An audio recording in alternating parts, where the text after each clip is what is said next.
धनतेरस 2023 10 नवंबर को है।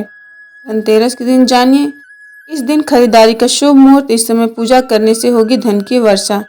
धनतेरस का त्यौहार 10 नवंबर को है। मान्यता है कि इस दिन भगवान धन्वंतरी का जन्म हुआ था।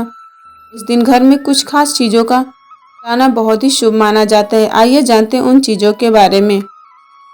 धनतेरस पंच दीपावली का पहला पर्व धनतेरस इस बार पराक्रम योग के साथ शुक्रवार 10 नवंबर को मनाया जाएगा। इस दिन शुक्र प्रदोष भी रहेगा, जिस कारण से शुक्र प्रदोष और धन त्रयोदशी का महासयोग बन रहा है। साथ ही विश्व कुंभ योग भी है। त्रयोदशी तिथि 10 नवंबर को 12:36 से शुरू होकर अगले दिन 11 नवंबर को दोपहर 1:58 तक रहेगी। यदि प्रदोष काल स्थिर लग्न यानी वृषभ लग्न के दौरान धनतेरस पूजा की जाए तो लक्ष्मी जी घर में ठहर जाती हैं। धनतेरस का पूजा का शुभ मुहूर्त। इस दिन प्रदोष काल शाम 5:46 से रात 8:25 तक है। वहीं वृषभ लग्न का मुहूर्त शाम 6:08 से रात्रि 8:05 तक है। दीपदान के लिए मुहूर्त समय 5:46 से लेकर रात्रि 8:26 तक का समय शुभ है। कब करें खरीदारी? इस बार खरीदारी करने के लिए धनतेरस पर दोपहर से शाम तक का शुभ समय रहेगा। विशेषकर दोपहर में 12:56 से 2:06 तक और फिर शाम को 4:16 से 5:26 तक श्रेष्ठ समय रहेगा। धनतेरस के दिन जरूर करें यह एक काम। मान्यता है कि आज के दिन मुद्र मंथन के समय भगवान धन्वंतरी अमृत कलश लेकर प्रकट हुए थे, इसलिए आज के दिन बर्तन खरीदने की परंपरा चली आ रही। आप हम सभी बर्तन खरीदते हैं। खरीदारी के बाद यदि दुकानदार आपके खरीदे हुए बर्तनों में 1, 2 या 5 का सिक्का अपनी ओर से भेंट स्वरूप डाले तो उसका चमत्कारिक असर होता है।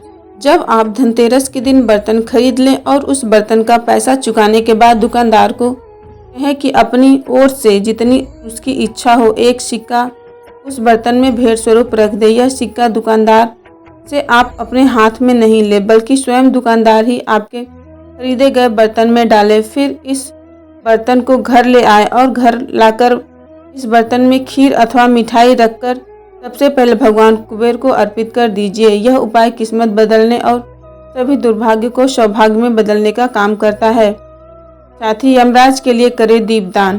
धनतेरस पर यमराज के लिए नियमित दीपदान किया जाता है। यमराज के नियमित दीपदान करने से अकाल मृत्यु नहीं होती। इसके लिए संध्या काल के समय आप आटे का चौमुखी तेल का दीपक बनाकर उसे अपने घर के मुख्य द्वार पर दक्षिण दिशा की तरफ लगाएं। साथ ही उसमें थोड़ी सरसों, काली मिर्च और लौंग डालकर दें।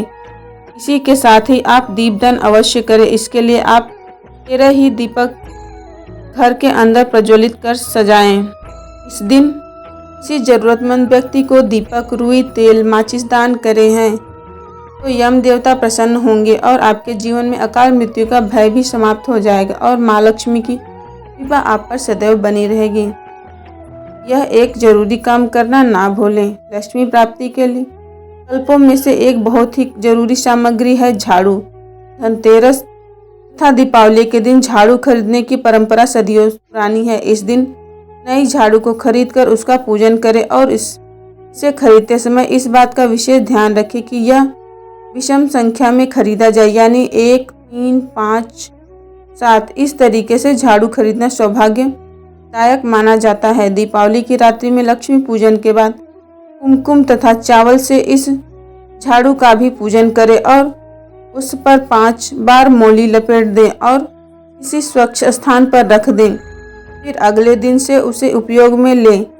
ऐसा करने से माँ लक्ष्मी की कृपा साथ साथ घर में सारी नेगेटिविटी एनर्जी भी दूर हो जाएगी।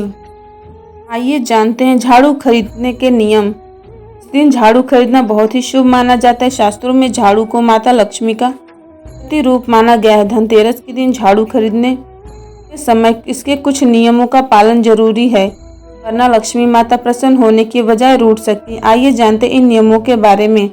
धनतेरस के दिन ना करें झाड़ू से जुड़ी कुछ ये गलतियाँ। धनतेरस के दिन खरीदी गई झाड़ू का भूलकर भी तिरस्कार नहीं करना चाहिए। ध्यान रहे कि इस दिन खरीदी गई झाड़ू पर आप गलती से भी पैर ना मारे। माना जाता है कि ऐसा करने से माँ लक्ष्मी नाराज हो जाती हैं। धनतेरस पर खरीदी गई झाड़ू कभी भी खाली घर में नहीं लानी चाहिए। घर में लाने से पहले झाड़ू की हैंडल पर एक सफ़ेद रंग का धागा जरूर बांध ले। माना जाता है कि इससे माँ लक्ष्मी घर में स्थिर बनी रहती हैं। धनतेरस के दिन कभी भी सिर्फ एक झाड़ू खरीदकर घर न लाएं, ना ही 2 या 4 के जोड़े में झाड़ू खरीदे। इस दिन एक साथ ही 3 झाड़ू खरीदना बहुत ही शुभ माना जाता है। इस दिन लाई गई झाड़ू को कभी भी खुला ना रखें। माना जाता है कि इससे घर में कलह होती है, इसलिए धनतेरस के दिन लाई हुई झाड़ू को हमेशा ढक कर रखना चाहिए। धनतेरस के दिन नई झाड़ू लाएं, लेकिन पुरानी झाड़ू को ना फेंकें। धनतेरस के दिन शाम में पुरानी झाड़ू की पूजा करें, इसके बाद नई झाड़ू की भी पूजा करें और घर में सुख समृद्धि की प्रार्थना करें। पुरानी झाड़ू को भूलकर भी बिस्तर के नीचे या फिर किचन में नहीं रखना चाहिए। पुरानी झाड़ू में काला धागा बांधकर किसी ऐसी जगह छिपाकर रख दें जहां लोगों की नज़र ना पड़े। इससे आपके घर में नकारात्मक ऊर्जा प्रवेश नहीं करती है। आइए जानते हैं पुरानी झाड़ू को हम क्या करें। भूलकर भी पुरानी झाड़ू को इन 3 दिन में ना फेंकें। पुरानी झाड़ू को कब और कहां फेंकना चाहिए जानते हैं आगे के वीडियो में। यदि आपकी झाड़ू पुरानी हो गई है तो ऐसे में आप उसे किस दिन फेंकें और कहां फेंकें, इसके बारे में पता होना जरूरी है। जानते हैं पुरानी झाड़ू की कुछ बातें। हिंदू मान्यताओं के अनुसार झाड़ू को माँ लक्ष्मी का प्रतीक माना जाता है। झाड़ू से घर की सफाई होती है, वहीं इसे पूजा भी किया जाता है। यह हमारे घर के पैसों की कमी को पूरा कर उसे धन धान और सुख शांति से पूरा कर सकता है। लेकिन जब झाड़ू पुरानी हो जाती है तो उसे फेंक देते हैं। लेकिन बता दें कि गलत तरीके से झाड़ू को फेंकने से परेशानी हो सकती है। ऐसे में लोगों को झाड़ू से जुड़ी कुछ जरूरी बातों का पता होना जरूरी है। आज का हमारा पुरानी झाड़ू से जुड़ी बातें। यदि आपके घर में पुरानी झाड़ू है तो वास्तु और ज्योतिष के अनुसार शनिवार के दिन के साथ आप होलिका दहन के बाद, ग्रहण के बाद और अमावस्या के दिन इस झाड़ू को निकाल सकते हैं। पुरानी झाड़ू को या टूटी झाड़ू को कभी भी घर में नहीं रखना चाहिए। वास्तु के अनुसार ऐसा करना गलत माना जाता है, इससे घर में नकारात्मक ऊर्जा आती है। झाड़ू को फेंकते समय थोड़ा सा ध्यान रखना चाहिए। चूँकि आपने झाड़ू को माँ लक्ष्मी का रूप माना है तो ऐसे में आप ऐसे स्थान पर फेंके जहाँ कोई भी व्यक्ति झाड़ू के ऊपर पैर ना रखे।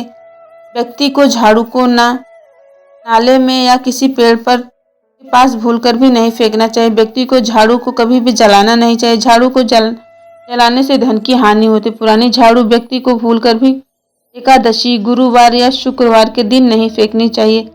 ऐसा इसलिए कि क्योंकि गुरुवार एवं शुक्रवार का दिन माता लक्ष्मी को समर्पित है। ऐसे में यदि इस दिन झाड़ू फेंकी तो माँ लक्ष्मी गुस्सा हो सकती हैं। सो फ्रेंड्स, उम्मीद करते हैं आपको यह वीडियो अच्छी लगी होगी। अगर वीडियो आपको हेल्पफुल लगे तो प्लीज़ हमारे चैनल को लाइक, सब्सक्राइब और शेयर कर दें। मिलते हैं नेक्स्ट वीडियो में, तब तक के लिए धन्यवाद।